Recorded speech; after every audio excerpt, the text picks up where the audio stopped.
நமது மக்கள் தொலைக்காட்சியில் விஜயதசமி சிறப்பு நிகழ்ச்சி வரும் வியாழக்கிழமை பகல் 12:02 மணிக்கு பிள்ளைப்பேறு வழங்கிடும் தனித்துவ வழிபாடு கொண்ட சக்தி வாய்ந்த திருக்கோயில். இந்த கோயில் சன்னிதானத்தில் குழந்தை இல்லாதவங்களுக்கு ஒரு வளகாப்பு நிகழ்வு மாரி பண்ணுவோம். அது பண்ணும்போது என்ன அப்படின்னாக்கா அடுத்த வருஷத்துலலாம் அடுத்த வருஷமோ இல்லை 1.5 வருஷத்துலேயே 2 வருஷத்துலேயே எல்லாருக்குமே பெரும்பாலும் அந்த புத்திர பாக்கியம் நடந்திருக்கு. சென்னை அயப்பாக்கத்தில் அமைந்துள்ள அருள்மிகு ஸ்ரீ அங்காள பரமேஸ்வரி திருக்கோயிலை காட்சிப்படுத்தும் பக்தி நிகழ்ச்சி.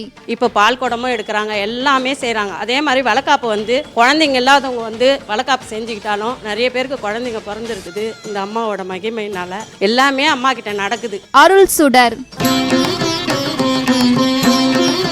நேயர்களே, அறிவும் அன்பும் வெற்றியும் வழங்கும் புண்ணிய நாளான விஜயதசமியை மக்கள் தொலைக்காட்சியின் சிறப்பு நிகழ்ச்சியுடன் இணைந்து கொண்டாடுங்கள்.